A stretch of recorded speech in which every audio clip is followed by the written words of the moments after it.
हामी वचनबाट आशिष लिनलाई याकुबको पत्र हेरौँ र याकुबको पहिलो अध्याय हुन्छ। आजको मुख्य पद विशेष गरी 12:1-12, तर यसलाई हामीले सन्दर्भ पनि हेर्नुपर्ने हुन्छ, त्यो भएकोले हामी 2देखि नै पढ्नेछौँ है। हुन्छ, यहाँ याकुब 1:1देखि नै पढौँ। अनि आजको मुख्य पद चाहिँ 12 हो। यहाँनिर 12मा चाहिँ यसरी लेखिएको छ, त्यो मानिस धन्यको हो जो आपद विपदमा स्थिर रहन्छ, किनकि जाँचको सामना गरिसकेपछि त्यसले जीवनको त्यो मुकुट पाउनेछ जो परमेश्वरले उहाँलाई प्रेम गर्नेहरूलाई दिने प्रतिज्ञा गर्नुभएको छ है। यो चाहिँ हाम्रो आज विशेष यसो मनन गर्नलाई मुख्य पद हो, तर अरू खण्डहरू पनि हामी हेरौँ सन्दर्भ बुझ्नको लागि। त्यसकारण म तपाईँहरूलाई मौका दिन्छु, कसैले अनम्युट गरेर पढिदिनुहोस्। यसलाई 2 भाग गरौँ होला। एकजनाले 1देखि 11सम्म अनि अर्को एकजनाले 12देखि 18सम्म पढिदिनुहोस्। हुन्छ, यहाँ यसरी लेखिएको छ, परमेश्वर र प्रभु यीशु ख्रीष्टको सेवक याकुबबाट ठाउँ ठाउँमा छरपष्ट भएका 12 कुललाई अभिवादन। यहाँ टपिक यसरी लेखेको छ, कष्ट र परीक्षाहरू। मेरा भाइ हो, तिमीहरूमाथि विभिन्न किसिमका आपद विपद आइपर्दा तिनलाई पुरा आनन्दको कुरा सम्झ, किनकि तिमीहरू जान्दछौ तिमीहरूका विश्वासको जाँचले धैर्य उत्पन्न गराउँछ। धैर्यलाई त्यसको पुरा काम गर्न देऊ, ताकि तिमीहरूमा कुनै कुराको अभाव नभएर तिमीहरू परिपक्व र पूर्ण हौ। तर यदि तिमीहरू मध्ये कसैलाई बुद्धिको अभाव छ भने उद्धारचित्तसँग नझर्की दिनुहुने परमेश्वरलाई त्यसले मागोस् र त्यसलाई त्यो दिइनेछ। तर त्यसले कति पनि शङ्का नगरी विश्वास साथ मागोस्। शङ्का गर्ने चाहिँ बतासले उचाल्दै पछार्दै गर्ने समुद्रका छाल समान हुनेछ। त्यस्तो मानिसले यो नसम्झोस् कि उसले प्रभुबाट केही पाउनेछ, किनकि दोहोरो मन भएको मानिस उसका सबै चालचलनमा अस्थिर हुन्छ। दिन अवस्थाको भाइले आफ्नो उच्च अवस्थामा गर्व गरोस् र धनीले चाहिँ आफ्नो दिन अवस्थामा गर्व गरोस्, किनकि मानिस घाँसको फुल जस्तै ओइलाई जानेछ। किनभने बढाउने गर्मीसँग सूर्य उदाउँछ र घाँसलाई ओइलाइदिन्छ, फुल झर्छ र त्यसको शोभा नष्ट हुन्छ। त्यसरी नै धनी मानिस पनि आफ्नै काम धन्दामा नष्ट भएर जान्छ।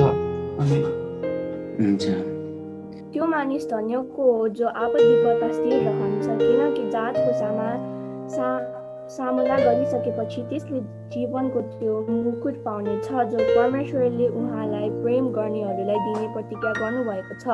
परीक्षा हुँदा कसैले पनि यसो नभनोस्, परमेश्वरद्वारा मेरो परीक्षा भएको हो, किनकि कुनै खराब कुराबाट परमेश्वरको परीक्षा हुन सक्दैन र उहाँ आफैले पनि कुनै मानिसको परीक्षा गर्नुहुन्न। तर हरेक मानिस आफ्नै खराब इच्छाद्वारा लोभिएर परीक्षामा पर्दछ। जब खराब इच्छाले गर्भधारण गरेपछि त्यसले पाप जन्माउँछ, अनि पाप पुरै बढेपछि त्यसले मृत्यु ल्याउँछ। मेरा प्यारा भाइ हो, धोकामा नपर। हरेक असल दान र हरेक सिद्ध वरदान स्वर्गबाट हो। यो वरदान ज्योतिबाट पिताबाट आउँछ, बदलिरहने छाया जस्तो उहाँमा कुनै हेरफेर हुँदैन। उहाँले आफ्नै इच्छाले सत्यको वचनद्वारा हामीलाई जन्म दिनुभयो, यस हेतुले कि हामी उहाँको सृष्टिको एक अगौटे फल जस्तो बन्न सकौँ। आमेन, आमेन। हुन्छ, परमेश्वरको वचन पढाइ सुनाइमा हामीलाई आशिष मिलेको होस् है। यहाँनिर विशेष गरी म जुन तरिकाले बाइबल अध्ययन गर्दै आशिष बाँड्ने हो भनेदेखि बाँड्ने गर्छु। अनि अब आशिषै बाँड्नलाई मैले यही खण्डलाई मात्रै लिने हो भनेदेखि झन् 1 महिना मतलब 4-5 चोटि मैले यो प्रत्येक पदहरूलाई लिएर समय बिताउने खालको कुराहरू चाहिँ यहाँनिर छ है। धेरै आशिष लाग्दो पदहरू धेरै नै छन् यो खण्डमा। अनि विशेष गरी यहाँनिर हामीले सबैभन्दा मजाको आशिष यो 18 पदमा हामी पाउँछौँ होइन। तर अघि मैले भनिहालेँ तपाईँ आज हाम्रो मुख्य पद चाहिँ 12 भनेर। 18 पद पनि यहाँहरूलाई म पढिहाल्छु। उहाँले आफ्नै इच्छाले सत्यको वचनद्वारा हामीलाई जन्म दिनुभयो है। उहाँले आफ्नै इच्छाले सत्यको वचनद्वारा हामीलाई जन्म दिनुभयो यस हेतुले कि हामी उहाँको सृष्टिको एक अगौटे फल जस्तो बन्न सकौँ।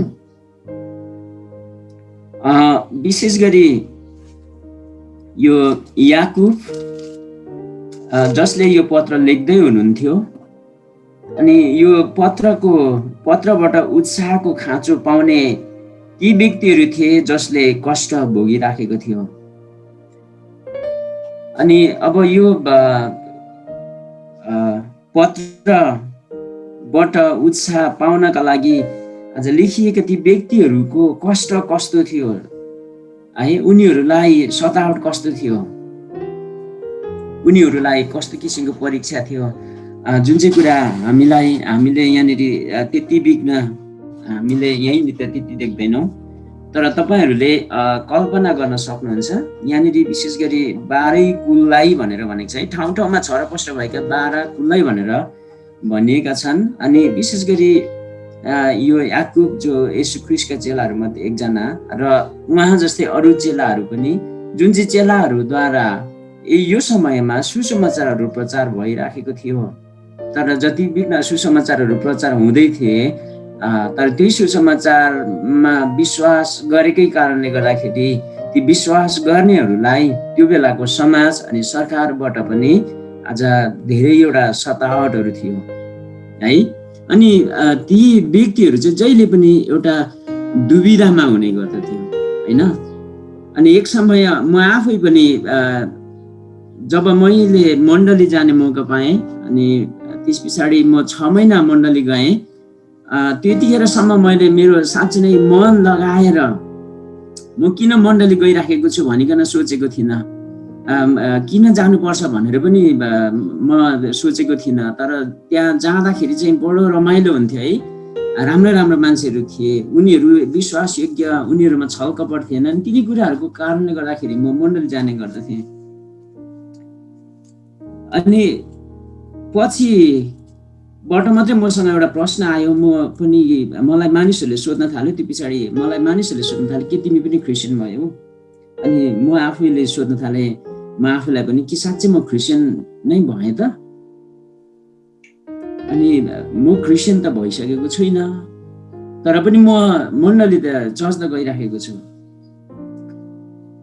अनि अब त्यस पछाडि चाहिँ म आफैले प्रश्न गर्न थालेँ, अब के म साँच्चै क्रिस्चियन हुनुपर्छ? मैले साँच्चै नै प्रभुमा विश्वास गर्नुपर्छ?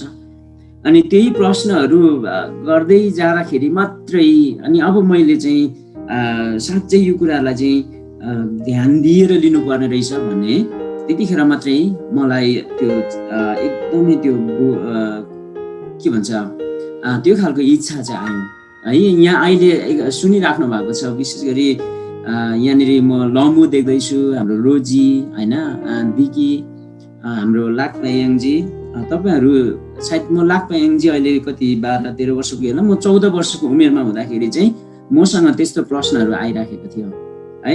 लमुलाई पनि सायद त्यो प्रश्नहरू आउनुपर्छ जस्तो लाग्छ यो एजमा। तपाईँहरू आज साँच्चै नै चर्चमा गइराख्नु भएको छ, हामी आज बिहान बेलुकै प्रार्थना गरिराखेका छौँ, तर कोही बेला हामीले आफूलाई प्रश्न गरौँ कि साँच्चै विश्वास आज प्रभुमा भएरै मैले प्रार्थना गरिराखेको छु कि मैले साँच्चै यो बाइबल पढ्नै पर्छ र साँच्चै नै विश्वास लागेरै म पढ्दैछु भन्ने खालको प्रश्न चाहिँ हामीमा आउनुपर्ने रहेछ है। अनि मलाई पनि त्यसरी आउँदै थियो त्यही प्रश्नहरू चाहिँ जब त्यो समयमा चाहिँ आएको थियो है। अनि हाम्रो नानीहरूमा त्यस्तो खालको प्रश्न आएको छ कि छैन? हाम्रो याङछेन मजाले गफ गर्दै हुनुहुन्छ है। अनि बिस्तारै नानीहरूले पनि आफूलाई त्यसरी प्रश्न गरेर सोच्नु है, म किन प्रार्थना गर्नुपर्छ होइन? अब प्रार्थना गर्छु त साँच्चै मैले विश्वास लागेरै आज प्रार्थना गरिराखेको छु भनिकन प्रश्न सोध्नु पर्दो रहेछ है। अनि मैले पनि एक समय जब म 14 वर्षको थिएँ अनि मैले जब सुसमाचार सुने, मण्डली जान थालेँ, मलाई एकदमै मन पर्यो। तर सुरुमा त विशेष गरी है त्यही मन परेर मान्छेहरूको कारणले गर्दा, किनकि मण्डलीमा जाँदा राम्रो मान्छेहरू थिए अनि उनीहरूको कारणले गर्दाखेरि मात्रै म मण्डली गइबस्थेँ। अनि उनीहरू जस्तै म पनि बाइबल पढ्ने, प्रार्थना गर्ने, आराधना गर्ने गर्थेँ है। तर मैले चाहिँ कहिले पनि सोधेको, साँच्चै मभित्र म आफूले चाहिँ सोचेको रहेन रहेछु कि मैले साँच्चै विश्वास गरेर यी सबै कुराहरू गरिराखेको रहेछु भनेर भन्दाखेरि चाहिँ मैले त्यतिखेर मात्रै थाहा पाएँ साँच्चै मैले चाहिँ मन लगाएर परमेश्वरलाई आज विश्वास गरेको चाहिँ रहेन रहेछु भन्ने कुरा चाहिँ त्यतिखेर मात्रै थाहा भयो। अनि त्यो पछाडि चाहिँ मैले सोचेँ कि अब चाहिँ मैले साँच्चै नै किन मैले विश्वास गर्नुपर्ने रहेछ भन्ने प्रश्नमा आइसकेपछि चाहिँ अनि बाइबल पढ्न थालेँ। जब बाइबल पढ्न थालेँ अनि त्यस पछाडि मलाई एकपछि अर्को यति बिघ्न आशिष मलाई मिल्यो, ताकि मैले मेरो जीवनको धेरै प्रश्नको उत्तरहरू चाहिँ प्रभुको वचनहरूबाट पाएँ। र अन्तमा मलाई यस्तो लाग्यो कि वाउ, कस्तो राम्रो है परमेश्वर, जसले आज हामीलाई एउटा दर्शन दिने, एउटा यति आशिष दिने, ज्ञान अनि बुद्धिले भरिएको यो यस्तो कुराहरू, आज यो सबै कुराहरू त आज हाम्रो संसारका सबै मानिसहरूले पाउनु पर्ने पो रहेछ त होइन। यो सत्य कुरा त सबैजना मानिसहरूले आज बुझ्नु पर्ने पो रहेछ त। यो सत्य कुरा त मैले अहिले यत्रो 6 महिना मण्डली गइसकेको थिएँ, ध्यान दिएको रहेन रहेछु भनेर त्यस पछाडि झन् मलाई गहिरेर यो वचनहरू पढ्न मन लाग्यो। अनि पछिबाट जब म वचन पढ्दै अनि म मजाले यसलाई मनन गर्थेँ, अनि त्यस पछाडि मलाई चाहिँ यस्तो लाग्यो कि यो वचनले मलाई, मेरो सोच बदल्दै थियो, मेरो विचारहरू बदल्दै थियो अनि म नयाँ हुँदै थिएँ है। हाम्रो के भन्छ, लमुलाई मनपर्छ पर्दैन है। आज अरूहरूले मन पर्ने, आज साँच्चै नै अरूले आफूलाई मन पराएको मनपर्छ पर्दैन है। हाम्रो दिकी, हाम्रो रोजीलाई, तपाईँहरूलाई अरूले मन पराएको होस् भन्ने चाहना छ कि छैन है। हाम्रो लाग्पा एनजीलाई विशेष गरी म आफै पनि सुरुमा जब म मण्डली जाँदै थिएँ, मलाई कहिले पनि त्यस्तो सोच विचार थिएन, म जस्तो थिएँ त्यस्तै। तर जब पछिबाट जब म मण्डली जान थालेँ अनि जब परमेश्वरको वचन पढ्न थालेपछि मात्रै मलाई एकदमै ज्ञान अनि बुद्धि आयो। अनि यो ज्ञान अनि बुद्धिले चाहिँ मलाई के गर्न थाल्यो त्यतिखेर भन्दाखेरि चाहिँ एकदमै म कसरी हुन्छ एकदमै प्रभुको डर मानेर असल आज साँच्चै नै आज व्यक्ति बन्ने। अनि त्यतिखेर मात्रै मैले पनि कसरी बोल्नुपर्छ, कसरी व्यवहार गर्नुपर्छ भन्ने त्यो ज्ञान बुद्धि चाहिँ त्यतिखेर मात्रै आयो। म त्योभन्दा अगाडि है एकदमै रफ बोल्ने अनि छिटो रिसाउने अनि घरमा मेरो दाइ अनि आमाहरूलाई त्यति आदर म दिन नजान्ने मान्छे। तर जब वचनलाई मैले चाहिँ साँच्चै नै विश्वास गरिकन वचन पढ्दाखेरि चाहिँ साँच्चै मलाई विश्वास लाग्यो अनि यो सत्य लाग्यो। र अनि यसरी पढ्दै गर्दाखेरि चाहिँ यसले मेरो सोच विचारहरू बदलेको थियो। अनि त्यस पछाडि चाहिँ म अलिकति घरको प्रिय हुन थालेको थिएँ है। विशेष गरी म लमु अनि यहाँ अरू सानो नानीहरू जति पनि छन्, तपाईँहरूले भविष्यमा साँच्चै नै यो वचनहरू पढ्दाखेरि प्रभुले यसरी नै आशीर्वाद दिनुभएको होस् है। अलिकति मैले समय लिँदैछु खास ब्याकग्राउन्ड बनाउनलाई। अनि मैले त्यसरी वचन पढ्दै गर्दाखेरि चाहिँ मैले त्यहाँबाट मलाई चाहिँ यस्तो लाग्यो कि यो त सबै मानिसहरूले स्वीकार गर्नुपर्ने रहेछ। अनि अब पछि गएर त सबै मानिसहरूले अब घुँडा टेक्छन्, यी कुराहरूलाई त स्वीकार गर्छन् नै। त्यो भएकोले अब चाहिँ म क्रिस्चियन हुन्छु, अब चाहिँ म विश्वास गर्छु भन्दै अनि म चाहिँ एकदम मेहनत अनि परिश्रम गर्दै प्रभुको वचनहरू पढ्न थालेँ। अनि मलाई त लागेको थियो ताकि यो सत्य कुरा सबैलाई आज साँच्चै नै सबैले आज स्वीकार गर्छन्। अनि त्यही अनुसार पछि मैले विश्वास गर्दै अनि विश्वास गरे अनुसार मैले चाहिँ अरू मानिसहरूलाई पनि सेयर गर्न थालेँ। अनि मैले त कहिले पनि सोचेको थिइनँ सायद मैले जस्तै अरूले पनि बुझेर यी कुराहरूलाई स्वीकार गर्छ होला भनेर मैले सोचिराखेको थिएँ। तर पछि त्यसरी नै मैले बुझेको कुराहरू अरूसँग सेयर गर्दै गर्दाखेरि त के हुन थाल्यो भन्दाखेरि त्यहाँनिर विरोध गर्ने मान्छे मात्रै होइन, तर मेरो कुरा काट्ने मात्रै होइन, तर मलाई सताउने मान्छेहरू पनि त्यहाँनिर चाहिँ आउन थाल्यो है। अनि यहाँनिर यो विशेष गरी जब येशू ख्रीष्टका चेलाहरू थिए जसले परमेश्वरबाट जुन आज साँच्चै नै यस्तो आशिष पाए ताकि उनीहरूको जीवन परिवर्तन भएको थियो है। अनि उनीहरूको जीवन चाहिँ आज अरू समाजलाई पनि एकदमै असल बाटोमा डोर्याउने किसिमको यति लोभ लाग्दो थिए। तर यिनीहरूले त्यसरी नै त्यो समाजमा रहेर धेरै अरू मानिसहरूलाई प्रभावमा पार्दै गर्दाखेरि चाहिँ त्यहाँ उनीहरूको विरोध गर्ने मान्छेहरू पनि थियो है। उनीहरूको विरोध गर्ने मान्छेहरू पनि थिए। अनि ती विरोध गर्ने मान्छेहरूले गर्दाखेरि चाहिँ त्यो विश्वासीहरूलाई यो समयमा कष्ट अनि परीक्षा थियो र त्यो कष्ट अनि परीक्षामा भएकोहरूलाई चाहिँ विशेष गरी यहाँनिर सान्त्वनाको निम्ति भनिएको छ। हाम्रो याङछेनले पढ्छ है त, याङछेनले पढ्छ 1:2-4 कसरी सान्त्वना दिएको छ। कष्ट र परीक्षाहरू मेरो भाइ हो, तिनीहरूमाथि विभिन्न किसिमका आपद विपद आइपर्दा तिनलाई पुरा आनन्दको कुरा सम्झ, किनकि तिनीहरू जान्दछौ तिनीहरूका विश्वासको जाँचले तल यदि जाँचले धैर्य उत्पन्न गराउँछ।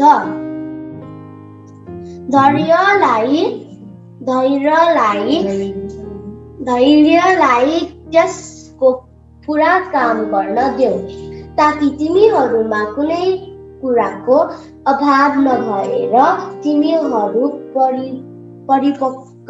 परिपक्व र पूर्ण हो। हुन्छ, याङछेन नानी ध्यान दिएर सुनेर अनि अरूहरूलाई पनि गर्नु ल है। अहिले फेरि हामी वचन हेर्नेछौँ है त। यहाँनिर चाहिँ अघि मैले अलिकति ब्याकग्राउन्ड भने, अब यहाँ विशेष गरी त्यो आपद अनि कष्टमा परेकाहरूको निम्ति सान्त्वनाका लागि लेखिएको यो पत्रमा चाहिँ भनिएको छ, आपद विपद आइपर्दा तिनलाई पुरा आनन्दको कुरा सम्झ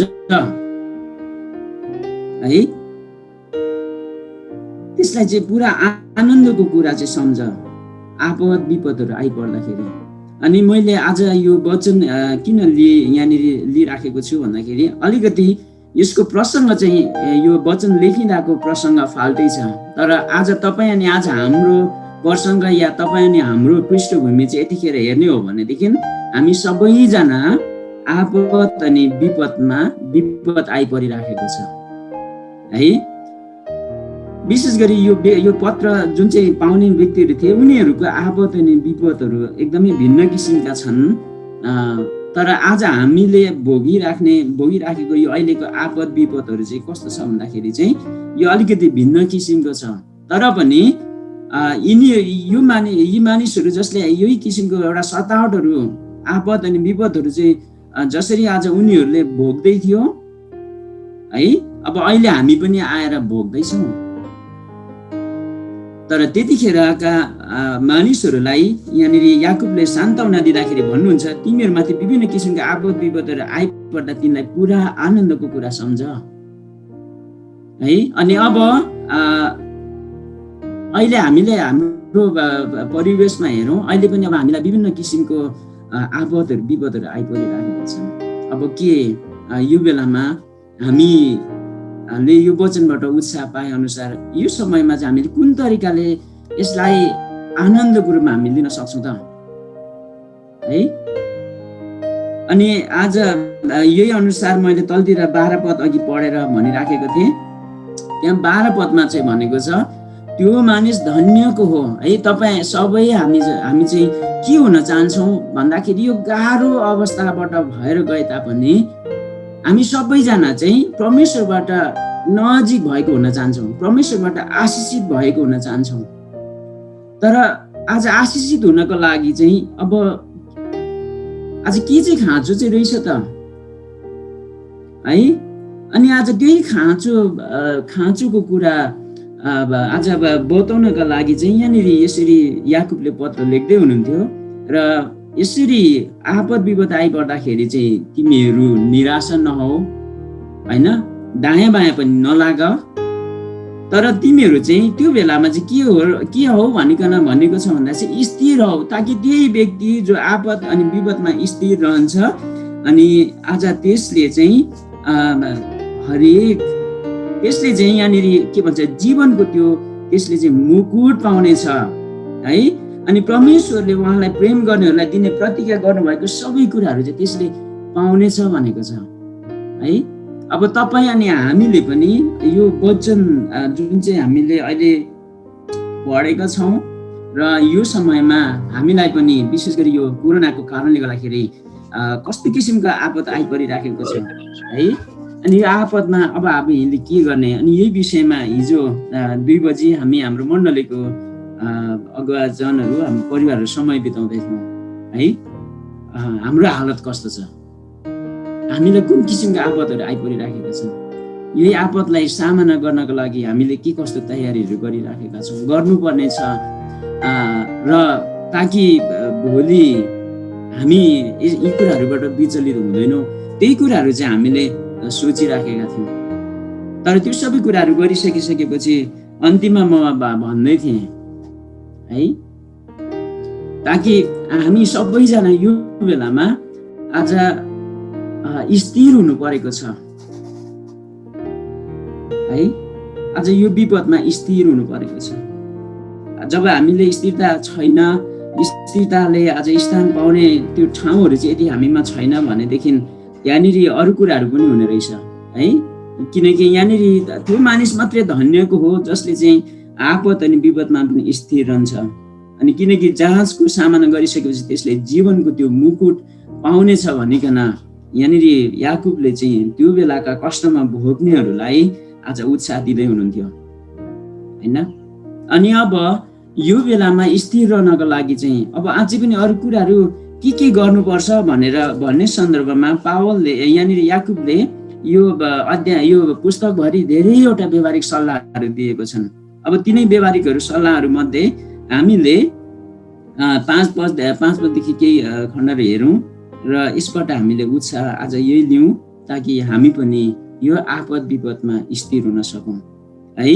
अब स्थिर हुनको लागि अब हामीलाई के कुरा चाहिँ आज खाँचो पर्दो रहेछ, अनि त्यसको निम्ति लम्बुले पढिदिनु 5 पदमा 1:5 तर यदि तिमीहरू मध्ये कसैलाई बुद्धिको अभाव छ भने उदारचित्तसँग नझर्किदिनु हुने परमेश्वरलाई त्यसले मागोस् र त्यसलाई त्यो दिन्छ। आमेन। अझै हुन्छ 8 सम्म। तर त्यसले कति पनि शङ्का नगरी विश्वास साथ मागोस्। शङ्का गर्ने चाहिँ बतासले उचाल्दै पछाड्दै गर्ने समुद्रको छाल समान हुनेछ। त्यस्तो मानिसले यो नसम्झोस् कि उसले प्रभुबाट केही पाउनेछ, किनकि दोहोरो मन भएको मानिस उसका सबै चालचलनमा स्थिर हुन्छ। आमेन। अस्थिर हुन्छ है। अब यहाँनिर छ के छ, आपद विपदमा हामी हुनुपर्ने चाहिँ के छ, स्थिर छ। तर अब स्थिर भइरहनको लागि अब हामीलाई के कुराको खाँचो छ भन्दाखेरि साँचो ज्ञान अनि बुद्धिको। यदि यही ज्ञान अनि बुद्धि चाहिँ आज हामीलाई यदि अभाव छ भनेदेखि हामी दोहोरो मनको शङ्का गर्ने हुने रहेछौँ है। अनि अघि मैले तपाईँलाई भन्दै थिएँ, जब म मण्डली जाँदै थिएँ, मण्डली म किन जाँदै थिएँ भन्दाखेरि त किनकि त्यहाँ रमाइलो थियो है। त्यहाँनिर मलाई मनपर्ने मानिसहरू थिए अनि उनीहरूसँग समय बिताउँदा मलाई बडो आनन्द लाग्थ्यो, त्यसैको लागि मात्रै म जान्थेँ। तर म त्यहाँनिर वचन सुन्नलाई, परमेश्वरको परमेश्वरको वचनबाट आज साँच्चै नै शिक्षा लिनलाई र त्यो परमेश्वरको वचनद्वारा आज पाएको ज्ञान अनुसार मेरो जीवन बदल्नको लागि भनेर म मण्डली जाँदिन थिएँ है। अनि आज हाम्रो हाम्रो नानीहरूलाई अघि मैले अघिदेखि एड्रेस गरिराखेको छु, तपाईँहरू पनि मण्डली गइराख्नु भएको छ होइन।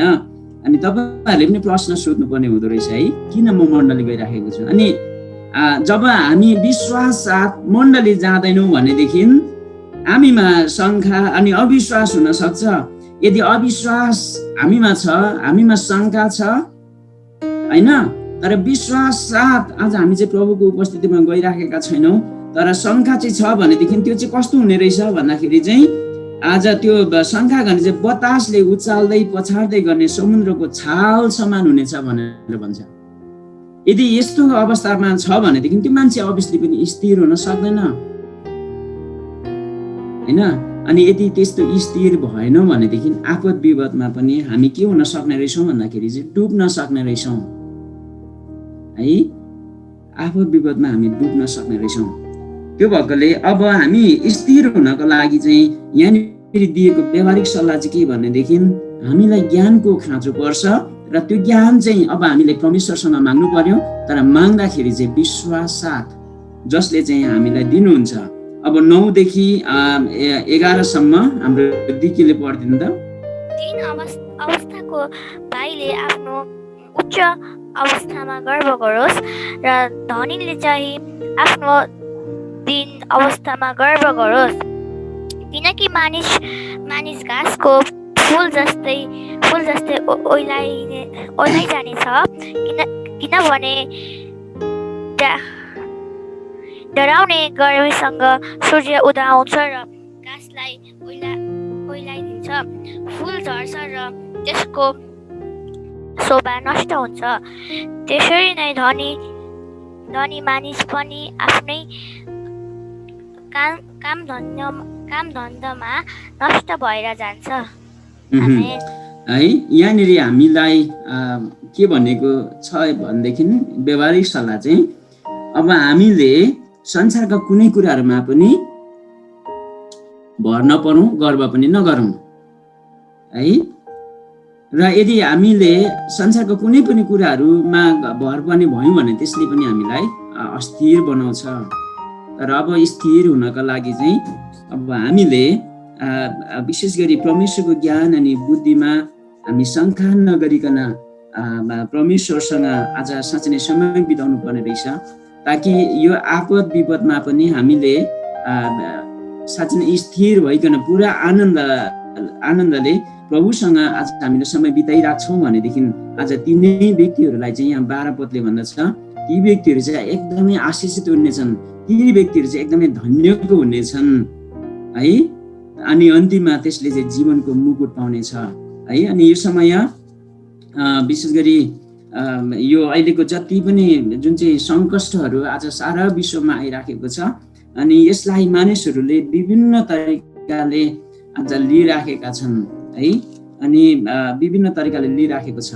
तर आजको यो वचनबाट हामीले राम्रोसँगले पढ्दै गऱ्यौँ भनेदेखि यो सबै कुरा त्यतिकै भएका छैनन्, तर यी सबै कुराहरूद्वारा परमेश्वरले एउटा एकदमै उत्तम इच्छा योजनाहरू राखिराख्नु भएको छ है। अब यो बेलामा यसलाई चाहिँ हामीले गलत तरिकाले अर्थ्याएर अनि अब हामीले गलत बाटो नलिउँ, तर यो बेलामा चाहिँ प्रभुमा हामी स्थिर भइकन यी सबै कुराहरूमा आज हामीले सामना गर्न सकौँ, जसको कारणले गर्दाखेरि परमेश्वरले हाम्रो निम्ति अनन्तका लागि राखिदिनु भएको मुकुट चाहिँ हाम्रो निम्ति छ है।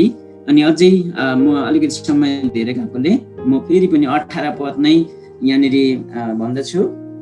उहाँले आफ्नै इच्छाले सत्यको वचनद्वारा हामीलाई जन्म दिनुभयो है, यस हेतुले कि हामी उहाँको सृष्टिको एउटा अगौटे फल जस्तै बन्न सकौँ। र यो आपद अनि विपदको समयमा तपाईँ हामी छौँ, तर तपाईँ हामी चाहिँ अरू संसारका मानिसहरूभन्दा भिन्न हौँ है। यो आपद विपदमा भएर जाँदाखेरि होला हामीले पनि हाम्रो केही कुराहरू गुमाउँछौँ होला है, केही कुराहरू हाम्रो प्रियहरू पनि गुमाउँछौँ होला, सायद कि हामी आफैले पनि हाम्रो सम्पूर्ण कुराहरू गुमाउँछौँ होला। तर ती सबै कुरा गुमाइए तापनि हामीलाई परमेश्वरको प्रेमदेखि चाहिँ यी कुराले अलग गर्ने छैन है। किनकि तपाईँ हामी त आज साँच्चै नै सत्यको वचनद्वारा परमेश्वरको इच्छामा आज उहाँमा नयाँ गरी जन्मिएकाहरू हौँ, र हामी नयाँ जन्मेकाहरूलाई परमेश्वरले चाहिँ अनन्तको मुकुट परमेश्वरसँगै रहने त्यो आत्मिक जीवन दिइसक्नु भएको छ। अब हो त्यो कुरालाई सम्झिकन चाहिँ यो बेलामा हामी प्रभुमा स्थिर रहनु पर्ने रहेछ। अनि भोलि सायद हामी के कारणवश यदि कोभिड आइहाल्यो होइन, अनि अहिले हाम्रो विशेष गरी दिलु भाइसँग म हिजो पनि गफ गरिरहेको थिएँ 1-2 चोटि, अनि उहाँलाई बिहान हामी उहाँसँग प्रार्थना गर्दा भन्दै हुनुहुन्थ्यो, म गफ गर्न खोज्दै थिएँ तर उहाँलाई गफ गर्न गाह्रो भइराखेको थियो है। अनि मैले उहाँलाई भन्दै थिएँ हुन्छ तपाईँको लागि हामी प्रार्थना गरिराखेको छौँ अनि दिउँसो पनि उहाँलाई मैले फोन गरिराखेको थिएँ। अनि यो कोभिड अहिले जुन चाहिँ यस्तो किसिमको रहेछ ताकि यसले हामीलाई सम्हाल्दैन, समातिसकेपछि यसले गलाएर छाड्दो रहेछ। र जुन चाहिँ आपतमा यदि हामी छौँ है, सास फेर्न गाह्रो भइराखेको छ, सायद त्यो बेलामा हामी हार गुहार गरिराखेको होला, कसले मलाई सहायता गर्छ। सायद कतिचोटि कतिजना मान्छेलाई आशा राखेर सहायता माग्दाखेरि आज सायद उसले पनि राम्रो रेस्पोन्ड नगर्यो भनेदेखि त्यतिखेर कस्तो होला, सायद हाम्रो मनहरू त्यतिखेर भकानिँदो होला। तर तपाईँ अनि हामी यस्तो परिस्थितिहरू आए तापनि आज साँच्चै नै परमेश्वरसँगको सम्बन्धमा चाहिँ हामी स्थिर रहनुपर्ने रहेछ। र यही कुराको प्रेरणा चाहिँ विशेष गरी याकुबले उहाँका कष्टमा भोग्नेहरूलाई दिइराख्नु भएको थियो। कति पनि विचलित नहो। किन नहो भन्दाखेरि चाहिँ आज परमेश्वरको इच्छामा सत्यको वचनद्वारा हामीले चाहिँ आज नयाँ जन्म लिएका छौँ र आज हामी चाहिँ एउटा उद्देश्य पुरा गर्नको लागि हौँ। त्यसकारण एउटा अगौटे फल जस्तो बन्न सकौँ भनेर चाहिँ यहाँनिर भनेको थियो। प्रभुले पनि हाम्रो आशाको मण्डलीमा सङ्गति गर्नका लागि आज जतिजनालाई भेला गर्नुभएको छ, ठुला सानो हामी सबैजना, ताकि हामी सबैजना परमेश्वरको इच्छा अनुसार आज प्रभुमा स्थिर रहनेहरू हुन सकौँ। र अब यदि अस्थिरताको कुराहरू यदि तपाईँ हामीमा छ भनेदेखि त्यसले हामीलाई अत्याउँछ, डरमा, हामीलाई चिन्तामा अवश्य पनि पुर्याउँछ। यदि त्यस्तो अवस्थामा यदि हामी छौँ भनेदेखि हामी आफूलाई प्रश्न गरौँ, म किन आज प्रार्थना गरिराखेको छु, मैले किन बाइबल पढ्नुपर्छ, के मैले साँच्चै येशूलाई विश्वास गर्नुपर्छ भनिकन तपाईँ हामीले प्रश्न सोधौँ। र यही प्रश्नको उत्तर आज साँच्चै नै प्रभुमा हामी खोज्छौँ भनेदेखि परमेश्वरले भन्नुभएको छ, नझर्किकन यदि कसैलाई बुद्धिको खाँचो छ भनेदेखि त्यसले नझर्किकन दिनुहुने परमेश्वरसित त्यसले मागोस्। अनि परमेश्वरबाट यदि त्यो उत्तर पाउँछौँ भनेदेखि चाहिँ परमेश्वरले हामीलाई त्यो पुरा आनन्दमा राख्नुहुने रहेछ। अनि मैले तपाईँहरूलाई मेरो सानो गवाई पनि भन्दै थिएँ, परमेश्वरले आज साँच्चै नै मलाई पनि एक समय म मण्डली गइराख्ने व्यक्ति हुँ, सबै कुराहरू है मजाले प्रार्थना गर्ने व्यक्ति हुँ, भेटिदिने व्यक्ति थिएँ, तर भित्र मलाई चाहिँ थाहा रहेन रहेछ म किन मण्डली गइराखेको छु। पछि मैले पनि मण्डली जानुको कारण त मैले पनि आज बुझ्नुपर्ने रहेछ। अनि त्यतिखेर मात्रै मैले प्रश्न गर्न थालेँ कि मैले पनि येशूलाई विश्वास गर्नुपर्छ है, कि मैले पनि येशूलाई विश्वास गर्नुपर्छ। अनि त्यो विश्वासको स्थिरता ममा थिएन, तर त्यो पछाडि मात्रै मैले चाहिँ ध्यान दिएर प्रभुलाई खोज्न थालेँ। अनि म आजको अबका आउने दिनहरूमा हामी परमेश्वरमा आशिषित हुनको लागि विशेष गरी हामी सुन्ने सबैजनालाई प्रभुले प्रशस्त आशीर्वाद दिनुभएको होस्। र विशेष आशीर्वाद चाहिँ हाम्रो मण्डलीमा यहाँ जति पनि नानीहरू हुनुहुन्छ, जवानहरू हुनुहुन्छ, तपाईँहरूलाई पनि प्रभुले प्रशस्त आशीर्वाद दिनुभएको होस्। र तपाईँहरूले पनि प्रश्न गर्नुहोस्, साँच्चै के मैले येशूलाई विश्वास गरेको छु है। अनि यदि हामी येशूलाई विश्वास गर्नेहरू होइनौँ तर हामीमा अझै पनि शङ्का छ भनेदेखि चाहिँ हामी दोमनका हुन्छौँ, अस्थिर हुन्छौँ। र हामीमा अस्थिरता छ यदि भनेदेखि हामी आपद विपदमा डराउने होइन काहालिने हुन्छौँ है। मैले एक दुईचोटि उदाहरण दिइराखेको थिएँ। जब आपद विपद आइपर्छ अब त्यो सबै कुराहरू बुझ्न नसक्ने मानिसहरू यति बिघ्न उनीहरू शोकमा हुँदो रहेछ, अनि डर अनि त्रासमा हुँदो रहेछन्, यति बिघ्न चिच्याउँदो रहेछ। तर आज साँच्चै नै तपाईँहरूले आज विशेष गरी आशिष दिनुभयो, परमेश्वरले आशीर्वाद दिनुभएको होस्। हुन्छ।